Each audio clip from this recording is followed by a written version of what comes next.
नमस्कार, आप सभी का स्वराज्य रक्षक न्यूज चैनल में स्वागत है। आज हम एक ऐसी शख्सियत से रूबरू होने जा रहे हैं जिनका कश्मीर से महाराष्ट्र में आना हुआ और उसके बाद उनकी चहल पहल ऐसे हुई कि वो बिजनेस टाइकून, जाने माने बिजनेस टाइकून पहचाने जाते हैं। एक डायनामिक डैशिंग पर्सनालिटी आज हमारे साथ बैठी है। उनका नाम है संदीप जी कौल। सर नमस्ते। नमस्ते नमस्ते नमस्ते। वैसे तो आपने बताया कि आप वैसे कश्मीरी पंडित हैं जी और आपके परिवार पे, पूरे कश्मीरी पंडितियों पे जी महाराष्ट्र के बहुत सारे एहसान हैं। जी तो क्या कहना चाहेंगे आप? जैसे हम अभी थोड़ी देर पहले कन्वर्स कर रहे थे, मैं एक कश्मीरी पंडित हूँ और मैं श्रीनगर कश्मीर से बिलोंग करता हूँ और महाराष्ट्र की धरती पे मेरा जो आगमन हुआ वो 1998 में हुआ, जब मैं यहाँ पढ़ने आया था मुंबई में। सो 1998 से लेके 2002 तक मैं मुंबई में था। मैंने मेरी इंजीनियरिंग वहाँ से करी और 2002 से मैं पुणे में हूँ। तो आज अप्रॉक्सीमेटली आप समझ लीजिए मेरे को 22-23 साल हो गए हैं महाराष्ट्र में आए हुए, और मैं इस धरती का, इस महाराष्ट्र का मतलब कोटि कोटि नमन करता हूँ सबसे पहले कि हमारी कम्युनिटी पे, कश्मीरी पंडित कम्युनिटी पे महाराष्ट्र का और महाराष्ट्रियंस का बहुत बड़ा एहसान है। क्योंकि जैसे मैं आपको थोड़ी देर पहले ये सब चीज़ें रिमाइंड कर रहा था, हम कन्वर्स कर रहे थे कि जब 1990 में जब जम्मू कश्मीर में मिलिटेंसी आतंकवाद का शुरुआत हुआ और फोर्सफुली हमको अपना जन्मभूमि कश्मीर को छोड़ना पड़ा, और 1990 के बाद हम लोग जब विस्थापित हुए वहाँ से और इंडिया के, हिंदुस्तान के अलग अलग कोनों में हमें फोर्सफुली जाना पड़ा। कुछ लोग हमारे जम्मू में, कुछ लोग दिल्ली में, कुछ लोग बेंगलोर, मुंबई, पुणे एट्सेट्रा एट्सेट्रा, बहुत सारी जगहों पे सब लोग बिखर गए। बट 1993 में महाराष्ट्र ही ऐसा एक पहला राज्य था पूरे हिंदुस्तान में जहाँ पे हमारे कम्युनिटी के लिए दरवाजे खोले गए। हमारी कम्युनिटी के दरवाजे का मतलब है हमारे जितने भी बच्चे थे जो अपने 12th क्लास के बाद आगे के फ्यूचर के लिए तड़प रहे थे, रुके हुए थे, क्योंकि कश्मीर में, जम्मू कश्मीर में जो उस समय हालत ख़राब थी, हमारे बच्चों के लिए सबसे पहले महाराष्ट्र आगे आया और उन्होंने यहाँ पे अलग अलग कॉलेजों में, इंजीनियरिंग में, फार्मेसी में, अलग अलग फैकल्टीज़ में हमारे बच्चों के लिए एक एडिशनल सीट रखी और हम लोग 93 के बाद यहाँ पे आने लगे।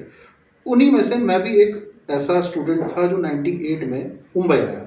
मेरे जैसे लाखों बच्चों ने यहाँ पे पढ़ा, अपनी ज़िंदगी बनाई, अपने ज़िंदगी के आगे फ्यूचर में बहुत अच्छे लेवल पे जाके वो सेटल हो गए, और उन्हीं में से मैं एक हूँ कि मैं 1998 में मुंबई आया और 2002 में पूना आया, और पूना के आने के बाद, मेरी एजुकेशन के बाद, मैंने बहुत सारे, मतलब स्टार्टिंग में कुछ देर के लिए जॉब किया, जॉब के बाद फिर मैं बिज़नेस में आया, बिज़नेस के बाद अभी यहाँ तक की जर्नी में पहुँचा हूँ। सच में सर, एक बात तो खास तौर पे लेनी चाहिए कि आप जिस जगह से आए हो, कश्मीर से आए हो, कश्मीर उस वक्त हर बार जलता रहता था जी। उसके बाद भी अपना घर बार सब कुछ खोने के बाद, किसी दूसरे पराये मुल्क में जाने के बाद, आपने अपना हौसला वैसे ही बरकरार रखा। इसके पीछे क्या है? इसके पीछे सबसे बड़ी बात यह है कि हमारी कश्मीरी कम्युनिटी, हिंदू कम्युनिटी, जिसको हम कश्मीरी पंडित कम्युनिटी बोलते हैं, ये एक 100% लिटरेट कम्युनिटी है। हमारे में लिटरेसी, एजुकेशन का बहुत बड़ा महत्व है। हमारी कम्युनिटी में, वो छोटी कम्युनिटी है, मतलब जब हम निकले थे मुझे लगता है कि 4.5-5 लाख लोग थे। एक छोटी कम्युनिटी है बट एक पढ़ी लिखी कम्युनिटी है। तो हमें पढ़ाई का, एजुकेशन का, हमारे रूट्स में उसका जो महत्व है वो हमें बचपन से ही समझा था। तो जैसे ही हम लोग 93 के बाद बाहर आए, जैसे मैंने अभी आपको बताया, एजुकेशन ही एक ऐसी चीज़ थी जिसकी वजह से हम अपनी जर्नी को कंटिन्यू कर पाए, हम अपनी ज़िंदगी को आगे बढ़ पाए। हमारे पेरेंट्स जो गवर्नमेंट जॉब में थे या अलग अलग जगहों पे थे, उन्होंने भी हमें बचपन से एजुकेशन का महत्व सिखाया। और जब हम मुंबई जैसी जगह, पुणे जैसी जगह, बेंगलोर जैसी जगह पढ़ाई करने आए, उधर वो हमारा लक्ष्य जो था एजुकेशन का, वो हमारा कंटिन्यू रहा, और उस एजुकेशन की वजह से ही हम आज मतलब अलग अलग जगहों पे हम लोग सेटल्ड अपनी कम्युनिटी को महसूस करते हैं। कमी तो कश्मीर वापस जाने की, या कश्मीर में जो हमारा जो रूट्स हैं वो तो हम ज़िंदगी भर नहीं भूल पाएंगे, मगर हाँ, एजुकेशन एक ऐसी चीज़ थी जो हमें, विच केप्ट अस गोइंग, जिसने हमें आगे बढ़ते रखा। सच में मोटिव तो था आपके पास, लेकिन मोटिवेशन कहाँ से मिला?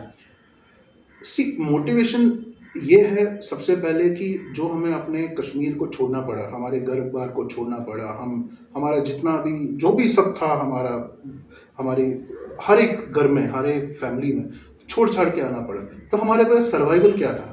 सर्वाइवल, अगर हम पढ़े ना या अपने लाइफ को आगे ना बढ़ाए, हम अपने आप को सेटल ना करें या अपने आप को खड़ा ना करें, तो हमारे पास और कोई जरिया नहीं था। तो विच केप्ट अस गोइंग, कि हमारा पास्ट, प्रेजेंट और हमारा जो आने वाला फ्यूचर है, वो तीनों को देख के हमें अपने आप को खड़ा रखना पड़ा। तो यही चीज़ हमें आगे बढ़ने में हमारे को हेल्प किया, वो था एजुकेशन, करियर और अपना हिंदुस्तान को, जिसके लिए हमने, हमारे भारत के लिए हमने कश्मीर को छोड़ा। ये भारत को हमें कुछ तो वापस करना है। हमारे भारत को हमें, अगर से फॉर एग्जांपल महाराष्ट्र जैसे स्टेट ने या महाराष्ट्र जैसे भूमि ने हमको हेल्प किया, हम इधर कुछ वापस कर पाए, जिसने हमें उस समय ज़रूरत के समय पे हमारे काम आए, सबसे पहले महाराष्ट्र आए, तो हम इस धरती को वापस कुछ दे पाए। तो ये भी चीज़ एक ऐसी थी कि हम अपने आप को अलग अलग जगहों पर सेटल करें और अपने अपने तरीक़ों से इस ऋण को पूरा उतार पाए। सच है। और आपका यही जज्बा देखकर जो साप्ताहिक झुंझ है और स्वराज्य रक्षक न्यूज़ है, इन दोनों चैनल के कोलैबोरेशन से जो स्वराज्य झुंझ समाज भूषण पुरस्कार वो आपको दिया जा रहा है। Thank you. तो आप क्या कहना चाहेंगे इसके बारे में? मैं तो सबसे पहले स्वराज भूषण इस ग्रुप को मैं कोटि कोटि प्रणाम करता हूँ, थैंक यू बोलता हूँ कि आपने मुझ जैसे एक सामान्य व्यक्ति को इस लायक चूज़ किया। क्योंकि अभी तो ज़िंदगी में अभी शुरुआत है, मैं नहीं ऐसे बोल रहा हूँ कि मैंने बहुत कुछ अकम्प्लिश किया है या मैंने कुछ पाया है। हाँ, ये चीज़ से मुझे मोटिवेशन ज़रूर मिलेगी कि आगे मुझे बहुत कुछ और करना है। अभी मेरी जर्नी में मैं स्टूडेंट से लेके बिज़नेस से लेके मेरी नई कंपनी एंटरप्रेन्योरशिप तक, वहाँ से लेके मेरे जो मैंने स्टूडेंट टाइम में मैंने जो भी लीडरशिप क्वालिटीज़ जो मेरे में थी या लीडरशिप रोल्स मैंने उस समय पे इख्तियार किया या उसमें मैंने अपना आप को डाला, उस कारण मैं जो चीज़ें छोटे मोटे तौर पे कर पाया, ऐसी चीज़ जो मिलती है और अनएक्सपेक्टेड मिलती है, ये आपको बूस्ट करता है, आपके मोराल को बूस्ट करता है और आपको प्रेरित करता है कि आप वापस से कुछ और करें, ताकि लोग आपको पहचाने और लोग आपको इस चीज़ का एक्नॉलेजमेंट दे पाए।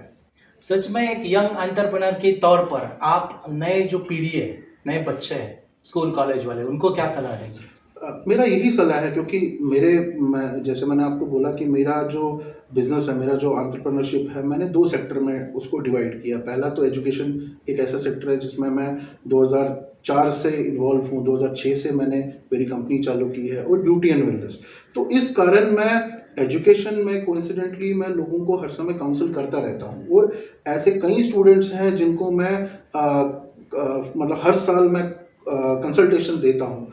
मैं स्टूडेंट्स को यही कर पाऊँगा कि सबसे पहले आपका एजुकेशन एक ऐसी चीज़ है जो जिसने हमारी कम्युनिटी को बचाया, या आज हम जहाँ भी हैं उस एजुकेशन के कारण है। तो एजुकेशन एक ऐसी चीज़ है जिसको आप कभी भी सेकेंडरी ना समझें।